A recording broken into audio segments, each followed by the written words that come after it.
Welcome to the Juice Box with Juice Springsteen, covering the week that was in professional wrestling.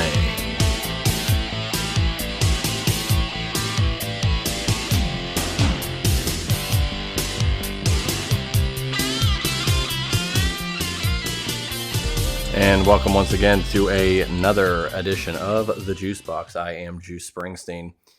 A lot of crazy stuff over the last week, 2 weeks. I don't know how else to say it. I mean, we had All In, we had All Out, we had Payback in Pittsburgh that I was in attendance for. CM Punk got fired.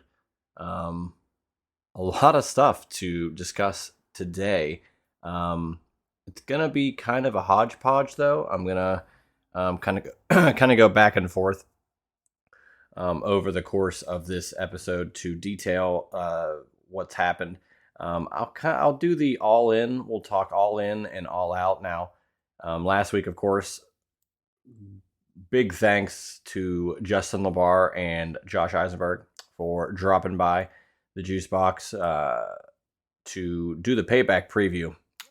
Fantastic episode. I enjoyed talking to those guys about any sort of wrestling, and to get them on for a Payback preview as the show was in Pittsburgh, I thought was fantastic. And the listenership showed it.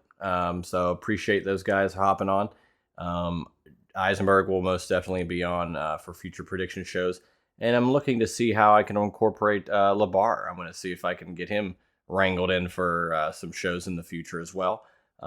Ideally later this month, we will do another triple threat theater with Josh Cross and Donnie. Still finalizing some dates and some topics to cover, as that is always a fun show to do. Trying to see if we can do that quarterly. But yeah, a lot of stuff on the docket. Today's really kind of is going to be more or less a review of the last 2 weeks. Like I said, we did the Payback predictions last week. No All Out predictions, no fallout from All In, and there's a lot of stuff to discuss. So, as always, follow me on Twitter at JuicySteen. Follow the show, juicysteen.podbean.com. On Apple Podcasts, you can rate this 5 straws on iTunes. That would be fantastic. Also, Google Podcasts is where you can find the show. On Instagram, at Juicy Wrestling Closet as well. Yeah, we're going to start with AEW, and then we will close the show with the Payback review, experience, all of it. So yeah, let's just get into All In. I thought All In was a damn good show. This looked like a WrestleMania. It's about as close to a WrestleMania as you could get without it being WWE. That being said, I still think that the pageantry wasn't necessarily there for All In, and if you're going to compare it to a WrestleMania. But to me, 80,000 fans, I thought the atmosphere was electric. But this was more or less, what the first All In was, which was a huge, this wasn't a huge indie show. This is obviously a massive company show for AEW, but it's showing and showcasing the best wrestling and matches that you could potentially have, with a little bit of storylines woven in, specifically the MJF, Adam Cole storylines. So I thought that the show was really hinged on not the pageantry, just the spectacle of it all, but also you get the main event, which was a storyline based match, and I could not believe how that ended. But yeah, I thought the entire show was great. I really did. We'll just go through what we saw. Obviously the pre-show, we had Adam Cole and MJF winning the ROH tag titles, and then Hook defeating Jack Perry by submission for the FTW title. And of course, the Jack Perry, CM Punk of it all, we will get to in a little bit. Opening match, though, Samoa Joe, CM Punk, Not sure if this is CM Punk's final wrestling match ever, or it was at least for AEW. But I thought it was a very good match. I enjoyed it thoroughly. Those guys have been,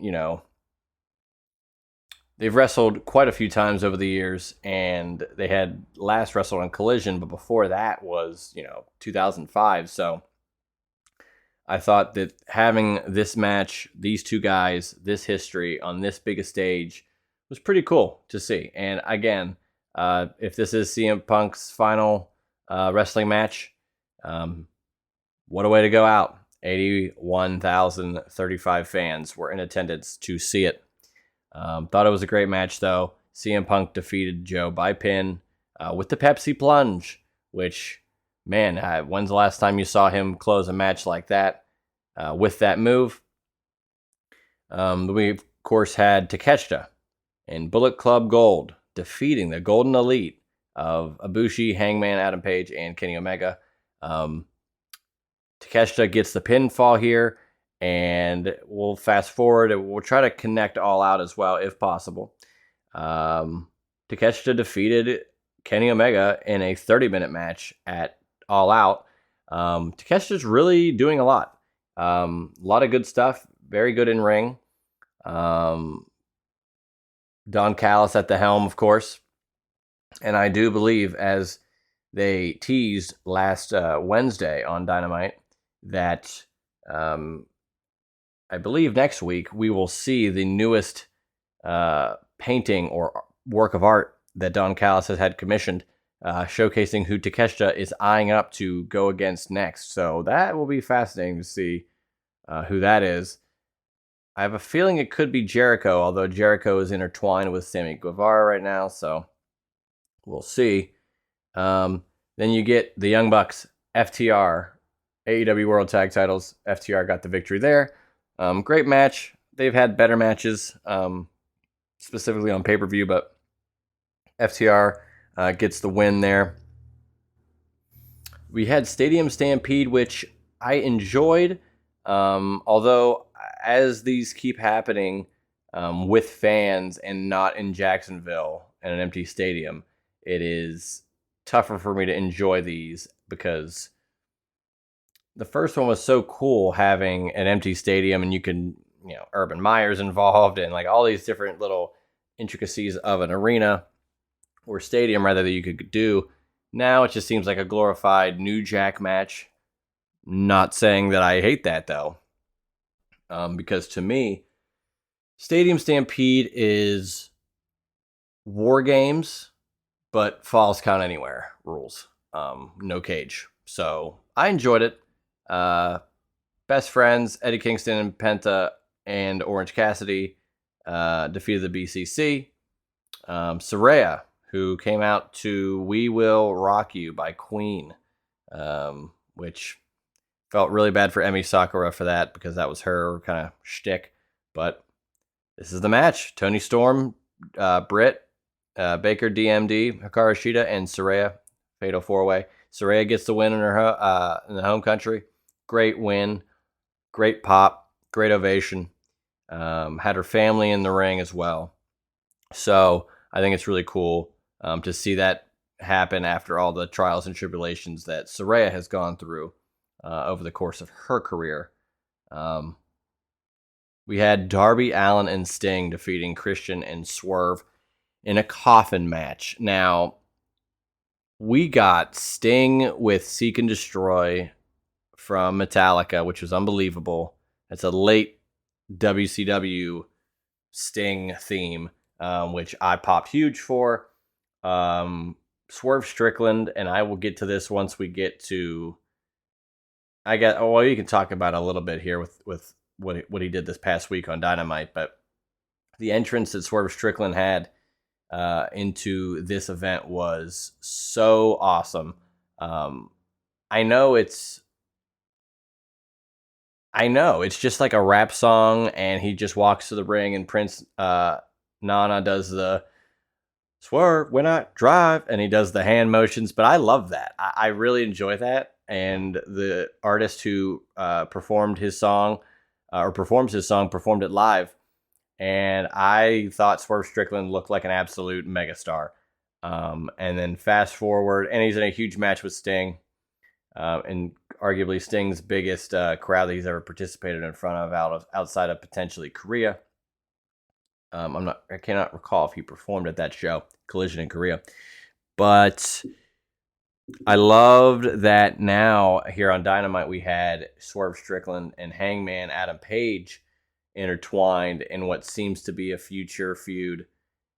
And I really enjoy that Swerve got into Hangman's grill, really riled him up, and it could set up a really solid feud. And I think that they would have a great match.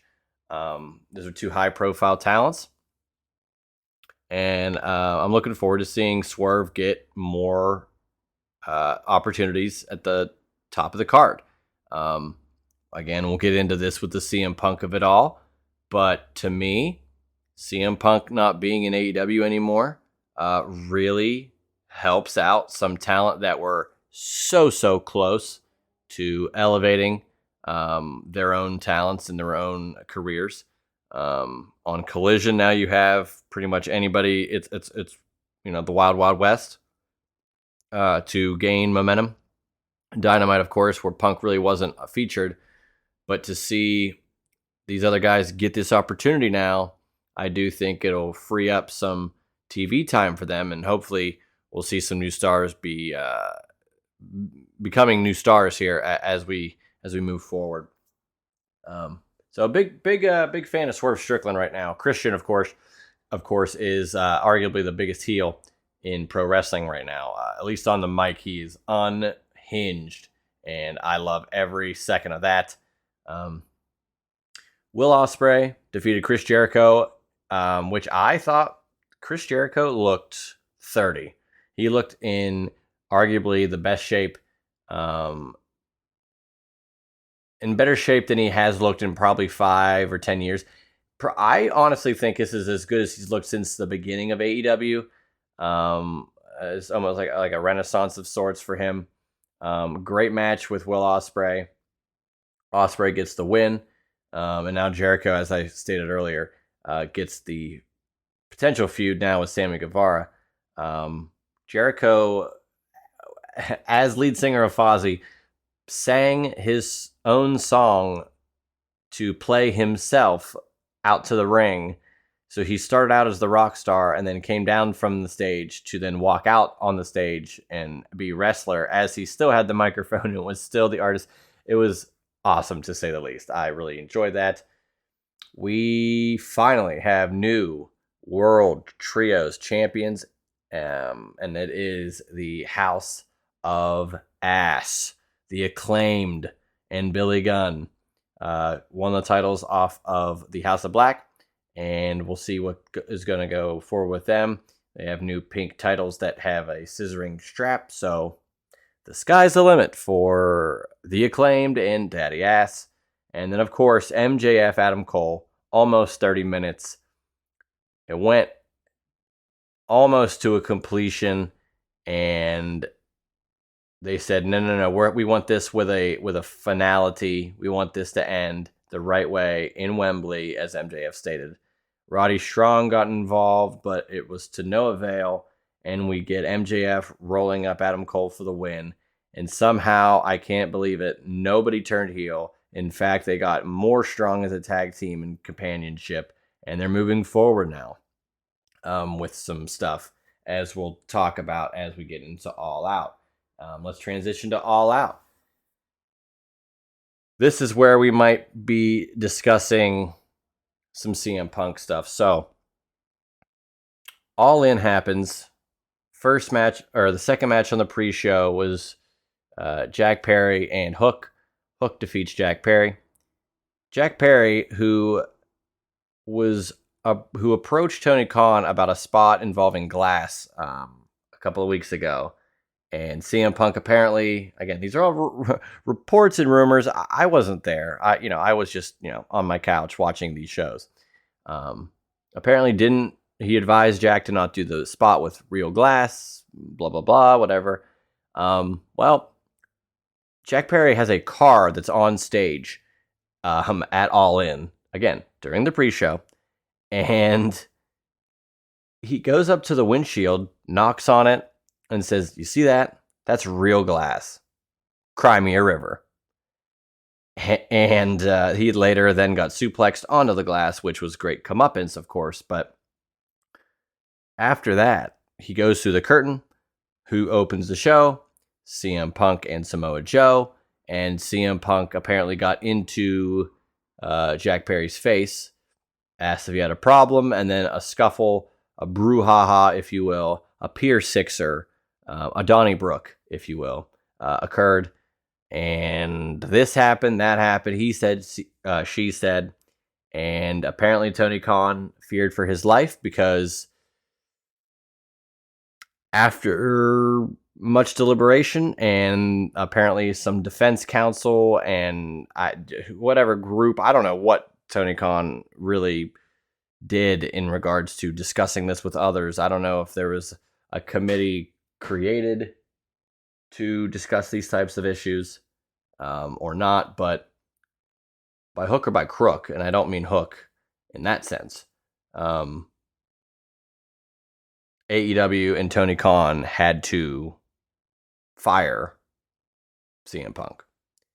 That news came down Saturday afternoon as I am en route to a local drinking establishment to pregame the Payback show with a couple of buddies, Wrestling Nation, some of the Chair Shot Reality guys. We'll get to all that at Payback later on in the show, but I got this news, and yeah, they sent out a release saying that we had to come to the release of CM Punk. Punk has since gone silent, and we don't know what he has to say, although I'm sure he has something to say. But I said it before, and I will say it again on this show. And I will have a rebuttal a little bit, but CM Punk screwed CM Punk. That being said, I still don't believe that CM Punk was the problem in AEW. It says Punk was terminated with cause, But to me, I think this is more or less certain talents. I don't know. This is what I'm hypothesizing.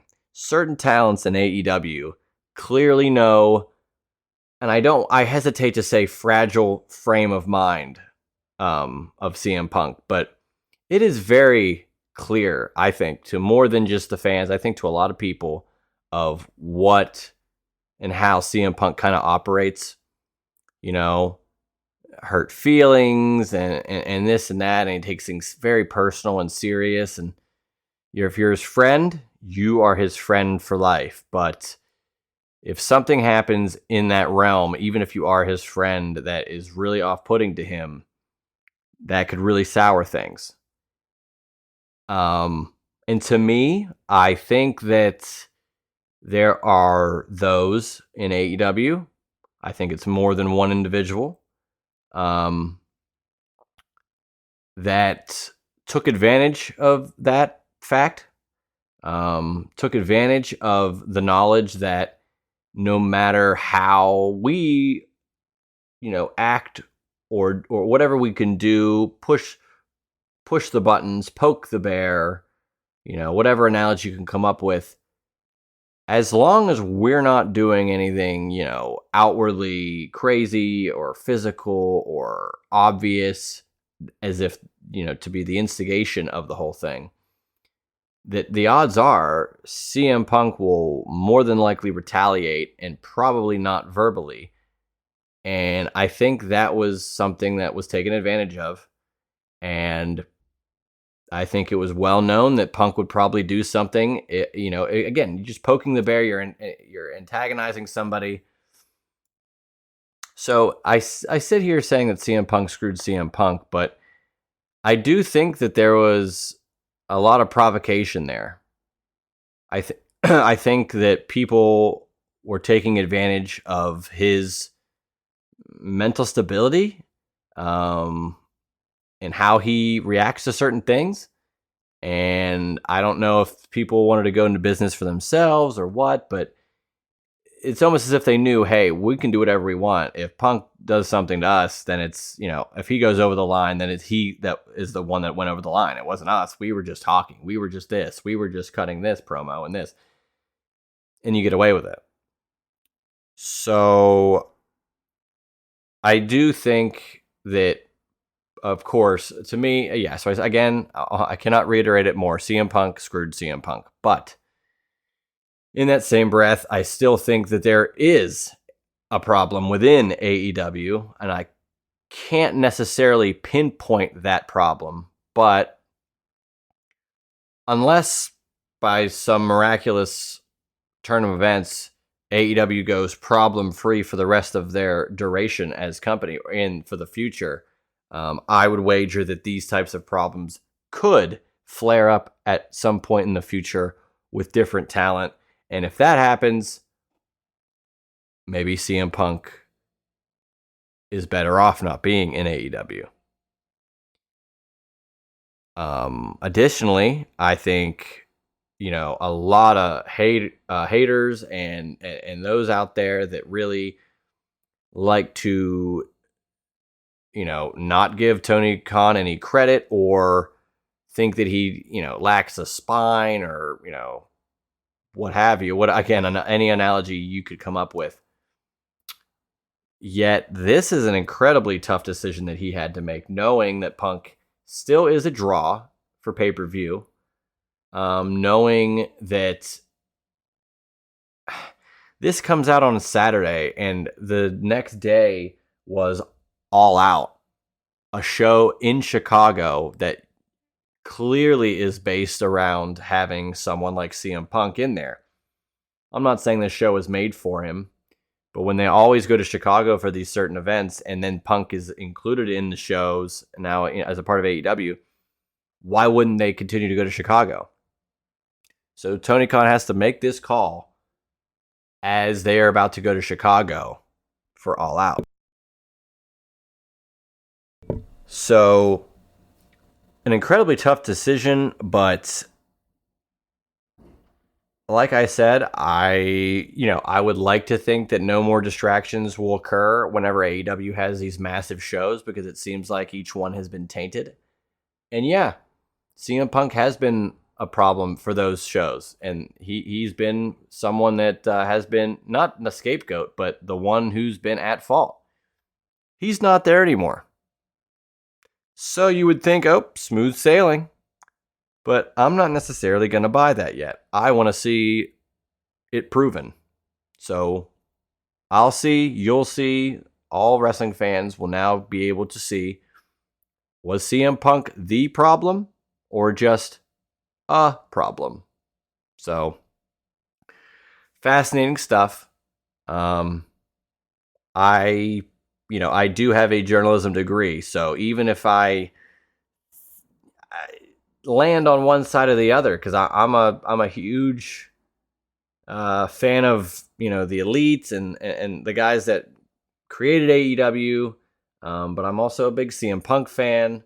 I like a lot of the guys and girls in AEW. I want the whole company to succeed. I want wrestling to succeed. Like, as much as that is me, I can also look at it,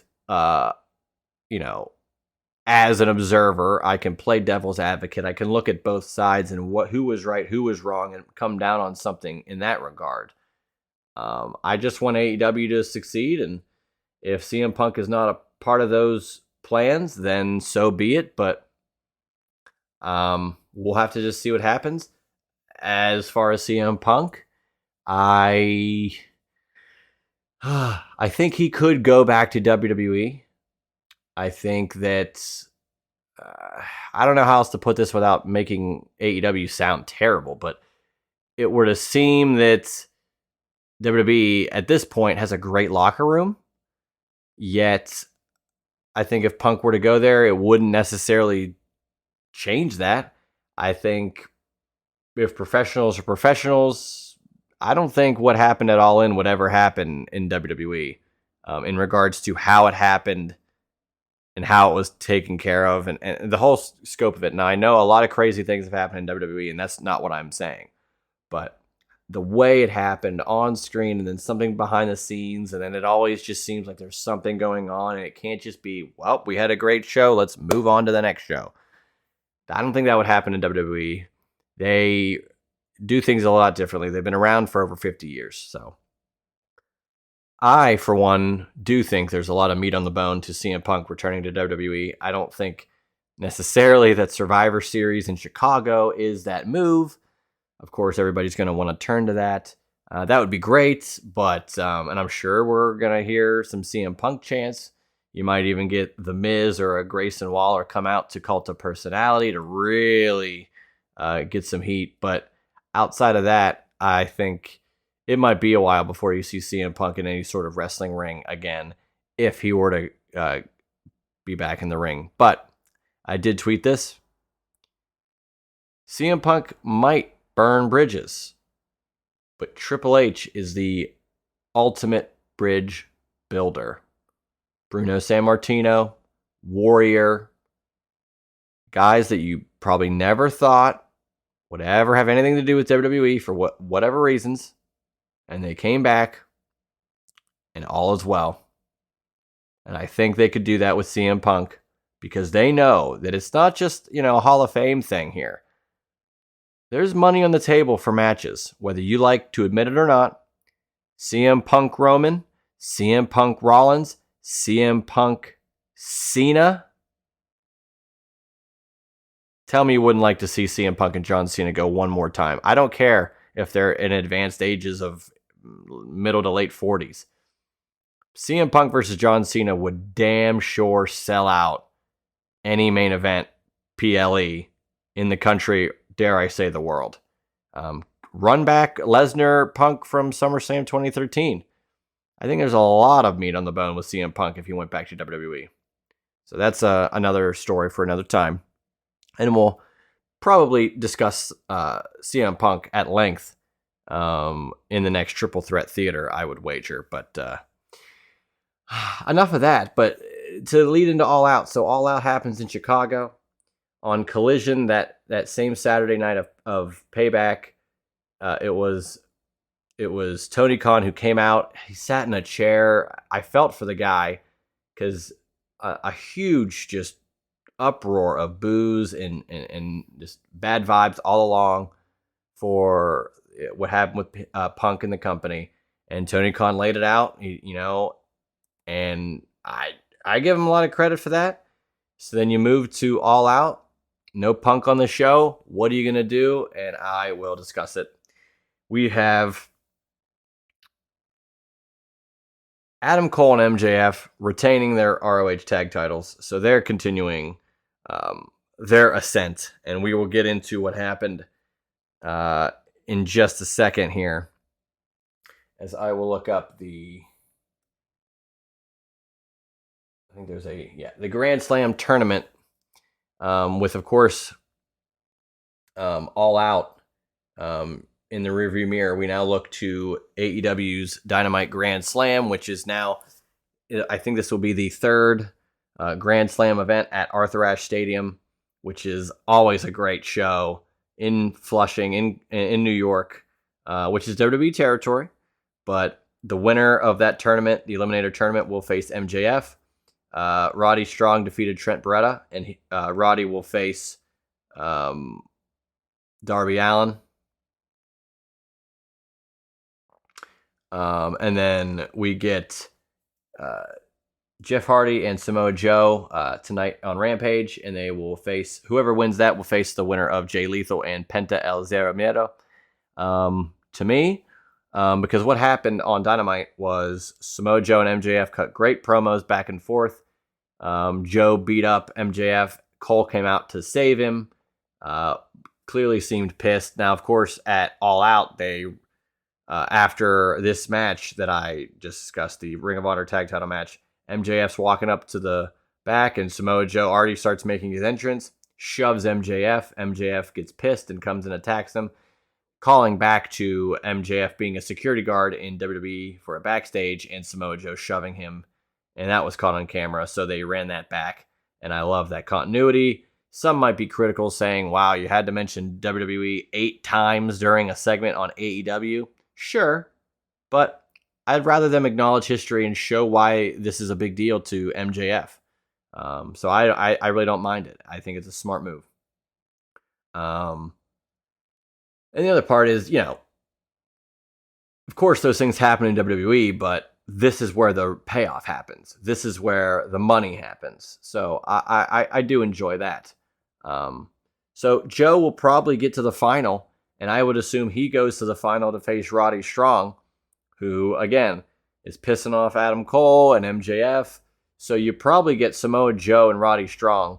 Roddy Strong, isn't wanted by Adam Cole or MJF, and Joe is going straight for MJF, and Cole wants him to go, he wants to save MJF's neck from being destroyed, So maybe there's an outside shot of a triple threat. So we'll see. But I like the dynamic of a couple guys that Adam Cole and MJF do not like could end up being in the main event to go against MJF for a title shot. So interesting stuff there. Back to All Out. Samoa Joe defeated Shane Taylor by submission. Shout out Rev Ron Hunt, who was not there supporting Shane Taylor, but that's not his fault, I'm sure. He would have loved to have been there. Luchasaurus defeated Darby Allin, the AEW TNT title. Miro defeated Powerhouse Hobbs by submission in a great Hoss fight. Chris Statlander defeated Ruby Soho to retain her TBS title. Arguably the match of the night, Ricky Starks and Bryan Danielson in a no DQ strap match. Danielson submits Starks when Starks passes out from the pain with the strap around his neck. Brutal match, bloody match, welts on the backs. Ricky Starks really earned a lot of people's respect. Here in my respect, I've seen that he's got promise, but I have yet to really see a performance in ring that would go along with his fantastic promo work and his mic skills. And that was it. That match was it. And I'm looking forward to seeing what Danielson says on Collision this weekend, and to see what Starks and him do going forward. But I think the sky's the limit for Ricky Starks, as Taz would call him. BCC defeated Eddie Kingston and Shibata.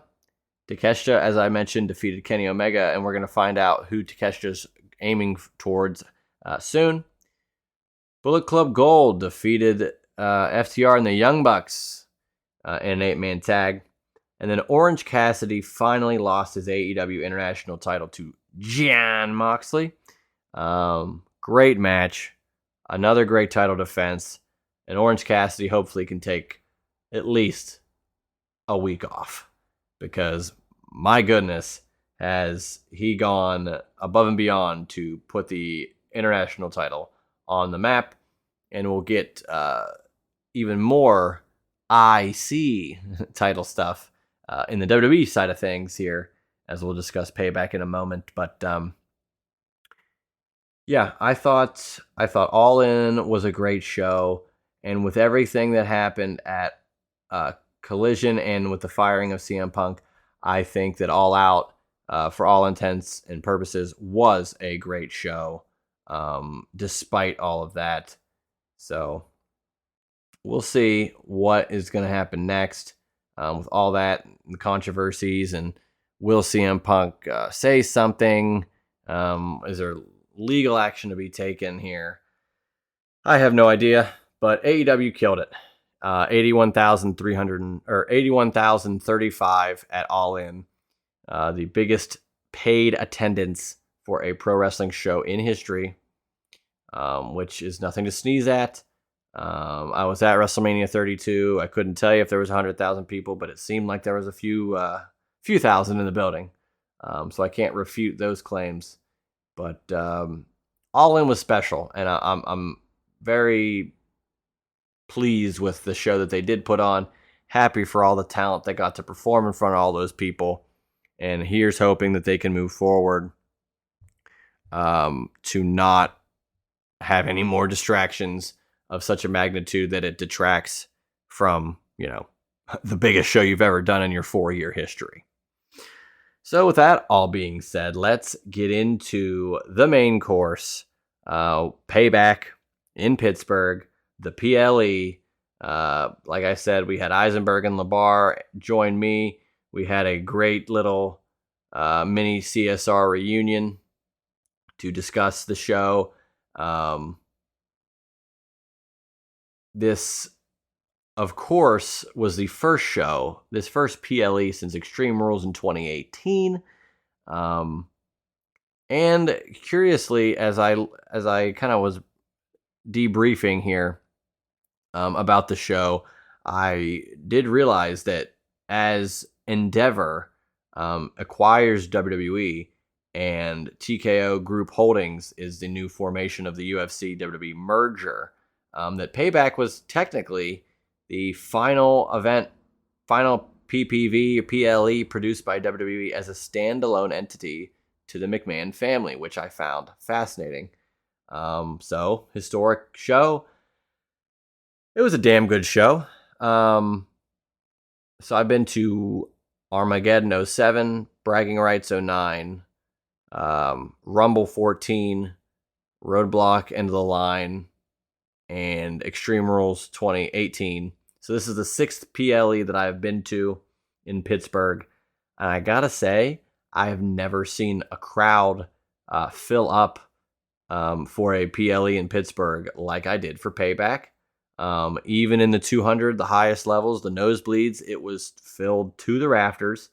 I had seats in the lower bowl, but I was looking up a lot of the times during certain entrances and really just marveling at the amount of humanity that was in that building for the show. So I thought it was a great turnout by the crowd. A lot of enthusiasm. Crowd was hot. Like to just go through my day. Took the tee down with Matt. I believe I mentioned it to you guys during the predictions show about my buddy Matt, who goes back a long ways, back to 2005, being friends and huge wrestling fans. As it were, this is the first show we've actually gone to together. So that was pretty cool. We went down, hung out with Josh Cross, Donnie, some others from Wrestling Nation, and of course Josh Eisenberg was there. Some of my other friends from that group that I've been to WrestleManias with, Lemke and Flory were there. We met up with Justin LeBar later on. I had co-workers be there. There were so many people that I knew that were at this show, which was pretty cool. To know that they really enjoyed the show and that they got to see a damn good show in my humble opinion. But yeah, let's get to it. So as I said, this show started basically without it being WWE news. We all found out about the CM Punk firing, and it was an interesting way to kick off the night. But then WWE really kicked it off with the Becky Trish cage match. Very good match. I don't think this is the end for Trish by any means. I think she's still got some left in the tank. However, I think this was a great little blow off to the Becky Trish feud.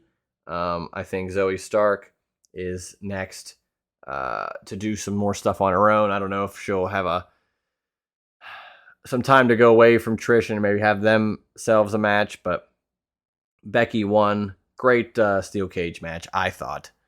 And then, of course, it was announced Friday night. I couldn't believe it, but I had speculated that, man, we got John Cena being announced for all these SmackDowns in September and October, but nothing about Payback in Pittsburgh, nothing about Fastlane in Indianapolis. and nothing outside of the India Super Show, the Superstar Spectacular, which is not a PLE. It's not going to be shown on Peacock, at least to my knowledge, as of now. But outside of that, he wasn't really announced for anything, and I was curious, why couldn't he show up at Payback? Why couldn't, lo and behold, Friday comes, the host of Payback is John Cena. So Cena comes out. He actually is special guest referee for the LA Knight Miz match. LA Knight is so over. Over is over. If you think he's a derivative, you think he's copying, if you think, I've heard it, I'm over it. You know why I'm over it? Because LA Knight is over. Yeah. So I really enjoyed that match. I enjoyed both those guys just working the crowd. It didn't have to be anything super crazy, and I thought that at the end of the match where LA Knight gets the moment with Cena, shakes his hand, a little bit of a vote of confidence, I think that speaks volumes. LA Knight closed out the Bray Wyatt tribute portion of SmackDown. He got to cut a little bit of a promo using Bray's verbiage. He shakes his Cena's hand at the end of his match that Cena refereed and counted the 3-4, and arguably his biggest pay-per-view PLE match to date outside of the Bray match, but a victory for LA Knight. And then, of course, we get delusional Miz on Raw wrestling the Invisible Man, hitting the Invisible Man with a skull-crushing finale. I don't know what the hell's going on with the Miz. Cena going forward, although Cena, I guess, will be on SmackDown this week. But just fascinating, quite honestly. I don't know how else to put it. I thought LA Knight was a great sight to see. He's incredibly over. So I thought it was a great match. Then we got Rey Mysterio and Austin Theory. Under 10 minutes. Did what it needed to do. Rey Mysterio gets the victory. Nothing yet with Santos Escobar getting involved, but we'll see what happens going forward. Don't know what Austin Theory has going on. I really hope that he kind of just goes away for a bit and maybe reappears at the Rumble with some sort of repackaging. Doesn't need to be anything drastic or dramatic, but just something subtly to give him an edge, give him something to push him a little further than what he was. Because I feel like it's unfortunate that he's really fallen off since his WrestleMania match with John Cena. Then, my favorite match of the night, Judgment Day. Finn Balor, Damian Priest defeat KO and Sami Zayn by pinfall in the Steel City Street Fight to win the undisputed WWE Tag Team titles. This match was crazy, all over the arena. At one point, KO and Sami Zayn got knocked over a barricade, and they magically reappeared about a minute later, and they were both wearing hockey jerseys, specifically Pittsburgh Penguin hockey jerseys. So to see Kevin Owens, KO and Sami Zayn in Penn's jerseys was so cool. KO had the Lemieux jersey. Sami Zayn had the Crosby jersey. KO did a huge swanton off the one balcony off, to Dom Mysterio through a table. Honestly, just an incredible street fight through and through. You saw some blood there. Just really well done. And of course, we did not get Priest cashing in later in the night. Of course, spoiler, as we all predicted he would, but he ends up with gold anyway. And yeah, I love the match. Judgment Day, as of right now, and I'll get to this too, Rhea Ripley defeats Raquel Rodriguez by pinfall. It was an okay match. Raquel needs some work still to really be more believable in a spot like this, but I think she has it in her. Just some more time. I remember when Rhea Ripley first burst onto the scene, so young, so green, and a lot of fans were like, man, I don't see it. This is this prodigy everybody's raving about, but I don't really see it. I think you see it now with Rhea Ripley. She's arguably the top woman in the company, top woman in the business right now. So Raquel, give her some time. She'll get back to prominence. She'll get to a spot where I think she can thrive. We got the fall. We have Royal Rumble. We got Mania. We got some time. But Rhea Ripley wins. So now Rhea Ripley, women's champion. North American champion is Dom Mysterio. Money in the Bank, now Senior Money in the Bank, with the purple briefcase, customized briefcase for Damian Priest, and now Priest and Balor hold the WWE tag titles. Hopefully they get to defend them and have some solid matches going forward to defend those titles. But the Judgment Day, as of this moment, has dethroned the Bloodline as the faction in WWE. Yet, as I say that, we had another little fun segment, the Grayson Waller effect, and I've said it before, I'll say it again, and I'm going to keep praising this man. Grayson Waller is the best on the mic in WWE right now, and to me, he is what Austin Theory could have been, should have been, and what WWE wanted, but now Grayson Waller has taken the ball, and he's scored plenty of touchdowns already. He worked with John Cena at Money in the Bank, and I thought he did a great job. And then he does this Cody Rhodes interview on the Grayson Waller effect. And Jey Uso now, main event Jey Uso, is now on Monday Night Raw. Now, this, of course, Juicebox is airing, as you're hearing this, Friday, September 8th. Tonight is SmackDown, and we will find out who, in fact, is going to SmackDown as compensation for Jey Uso going to Raw. Let the speculation run rampant. It could be Cody. It could be KO. It could be somebody else. We don't really know. But I think that it is fascinating to see who could possibly go to SmackDown now. Because I love that Jey Uso's on Raw. You get the Jey Uso Sami Zayn component. You get Cody and Jey, that component, as another way to get Cody a little bit familiar with the Bloodline as we continue forth to what I assume, again, will be Cody and Roman at WrestleMania 40 in Philly. So we'll see about that, but I thought that was a great segment. Jey Uso really, really had the crowd going, and I like the move. I'm curious to see what they want to do and who they put on SmackDown, but we'll find out. So Jey Uso on Raw, great seg. And then, main event, Shinsuke Nakamura, Seth freaking Rollins. It was a good match. It wasn't a great match, but Seth Rollins gets the victory. Nakamura looked pretty good. I thought he looked more serious than I'd seen him in quite a long time. Great Muta was front row for this match. Didn't do anything, though. I was curious about that, but nothing happened there. Match ends, and there was a attack on Rollins by Nakamura, setting up the future here with potentially another match. You know, we have Fastlane in October. We'll have to see what pans out there. So we'll have to see. But to me, unless you're going to change the title, I don't know why you're going to have these guys that go at it again.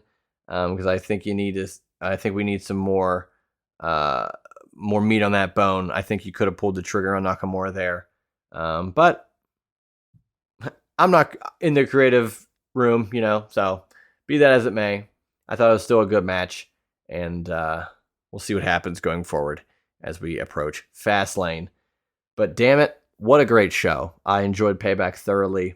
I had, of course, my listen to the Juicebox sign, which I really enjoyed bringing to the show. Had some QR codes on it, so you guys, anybody in attendance, could try to scan it, grab a listen to the show, become a fan, throw a straw in the juice box, give it a shot. So that was fun. It was fun bringing a wrestling sign back to a wrestling show. It'd been quite a long time since I've done that. Famously or infamously, I had done that at Royal Rumble 2014, and it got seen by quite a few people, which was pretty cool. But great show. Payback was so much fun. Like I said, shout out to Wrestling Nation. Shout out to the Chair Shot Reality guys.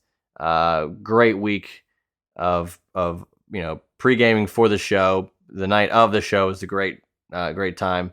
Shout out to Matt, who I went to the show with. We had a great time overall. Really enjoyed the night, and here's to hoping Pittsburgh gets another PLE. It was 5 years since we had one, Extreme Rules, and I thought this one was very, very good and a very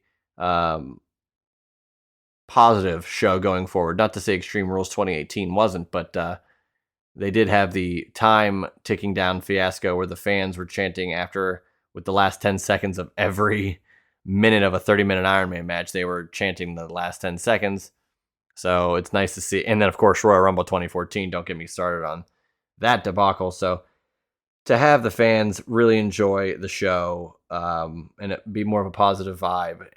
And to be fair, this is the first PLE that's kind of like a B show. It's not your Mania or Money in the Bank or Rumble or Survivor Series, SummerSlam. That was also not international. And they pulled out, Cody and John Cena got hosted and Jey Uso showed up. And there was a street fight with a titles change. And so a lot of fun things happened to this show that I thought boosted it from being a general B show and kind of looked down upon to a pretty memorable show. And I think a lot of people enjoyed it. I know I did. I know a lot of the fans did as well. So great match. Was the street fight. I think that was probably my favorite match of the night.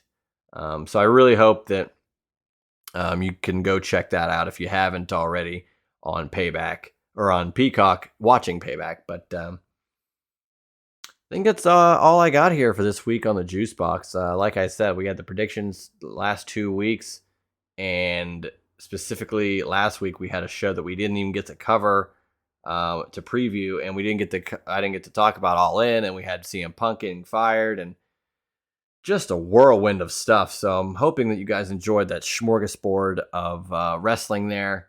But yeah, this is we're now in September. We got Fastlane coming up. We got Grand Slam coming up at the end of the month. So more exciting stuff for wrestling. I think I'll have some WrestleMania news in regards to if I'm going or not here in the upcoming weeks. I'll have more on that for you guys as well. But as always, follow this show, juicysteen.podbean.com, Apple iTunes, or Apple Podcasts. Review this on iTunes, 5 stars. That'd be fantastic. Google Podcasts, at Juicy Steen on Twitter, at Juicy Wrestling Closet on Instagram. Let's chat wrestling. Let's argue about wrestling. Let's love wrestling together. Yeah, this has been the Juice Box. I hope you guys enjoyed today's crazy, all over the place show, but I enjoyed giving it to you. So we'll be back next week for another great episode of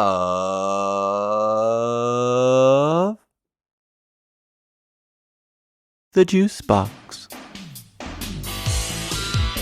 That was the Juice Box with Juice Springsteen. Make sure to subscribe to the Juice Box wherever you listen to podcasts.